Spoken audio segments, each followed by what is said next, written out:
آذربائیجان کے طیارے کی تباہی کا معاملہ نیا رخ اختیار کر گیا ہے۔ ابتدائی تحقیقات کے مطابق طیارہ سطح سے فضا میں مار کرنے والے میزائل کا نشانہ بنا۔ روس یا چیچن فورس نے مبینہ طور پر غلطی سے طیارے کو نشانہ بنایا۔ میزائل فضا میں پھٹنے سے ٹکڑے طیارے کے پچھلے حصے میں لگے۔ پائلٹ نے طیارے کو گروزنی میں 2 بار لینڈ کرنے کی کوشش کی۔ تیسری بار لینڈ کرنے کی کوشش کے دوران مسافروں نے دھماکے کی آواز سنی۔ آذربائیجان نے طیارے کی تباہی کی وجوہات جاننے کے لیے تحقیقات کا اعلان کر دیا ہے۔ آذربائیجان کے طیارے کی تباہی کا معاملہ ایک نیا رخ اختیار کر گیا ہے۔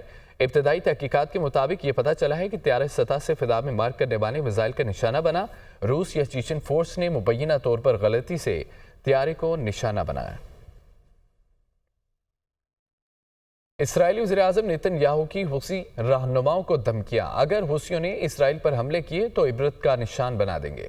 حوثی اسرائیل پر حملوں سے باز رہیں۔ حوثی رہنماؤں کے ساتھ وہی کریں گے جو حزب اللہ اور حماس کے ساتھ کیا گیا۔ نیتن یاہو نے دھمکی دی ہے اگر حوثیوں نے اسرائیل پر حملے کیے تو عبرت کا نشان بنا دیں گے۔ حوثی اسرائیل پر حملوں سے باز رہیں۔ اسرائیل کی نئی شرائط غزہ جنگ بندی معاہدے میں تاخیر کا سبب بن رہی ہے۔ حماس نے قطر میں جاری جنگ بندی مذاکرات سے متعلق یہ کہا ہے کہ قطر اور مصر کی ثالثی میں جنگ بندی مذاکرات مثبت سمت میں جا رہے ہیں، لیکن اگر اسرائیل نے مذاکرات کے نام پر اپنا منفی رویہ نہ بدلا تو یہ دور بے نتیجہ ختم ہو جائے گا۔ اسرائیل مذاکرات کے نام پر غزہ میں بربریت جاری رکھے ہوئے ہے۔ اسرائیل کی نئی شرائط غزہ جنگ بندی معاہدے میں تاخیر کا سبب بن رہی ہے۔ فورسز اور شامی کرد جنگجوؤں میں جھڑپیں جاری ہیں۔ ترک صدر طیب اردوغان کی کرد جنگجوؤں کو دھمکی دی گئی۔ ترک صدر رجب طیب اردوغان نے پارلیمنٹ سے خطاب کرتے ہوئے کہا ہے کہ کرد قاتل ہیں، ہتھیار پھینک دیں ورنہ شامی سرزمین میں دفن کر دیں گے۔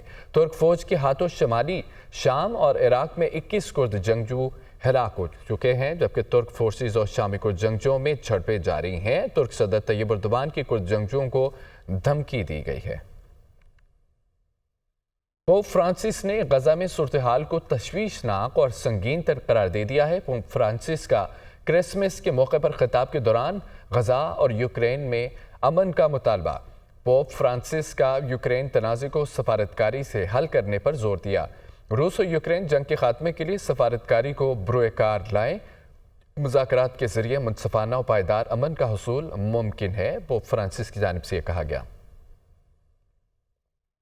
شام میں عبوری حکومت کو چیلنجز کا سامنا ہے۔ 4 شہروں میں احتجاج کے باعث کرفیو نافذ کر دیا گیا۔ شامی رہنما احمد الشرا کی قطری وفد سے ملاقات ہوئی ہے۔ قطر شام میں تعمیر نو کے مختلف شعبوں میں کام کرنا چاہتا ہے۔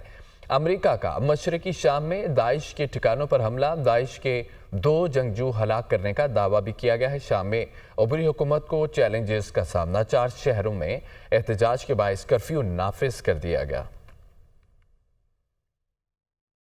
روسی صدر کا آذربائیجان کے ہم منصب سے طیارہ حادثے پر اظہار تعزیت۔ طیارہ حادثے میں متاثرہ خاندانوں کے ساتھ ہیں ولادیمیر پوٹن کی جانب سے کہا گیا۔ ترجمان کریملن کے مطابق طیارہ آذربائیجان کے روس جاتے ہوئے حادثے کا شکار ہوا ہے۔ طیارے پر عملے سمیت 67 مسافر سوار تھے، 28 حادثے میں زندہ بچ گئے ہیں۔ روسی صدر کا آذربائیجان کے ہم منصب سے طیارہ حادثے پر اظہار تعزیت۔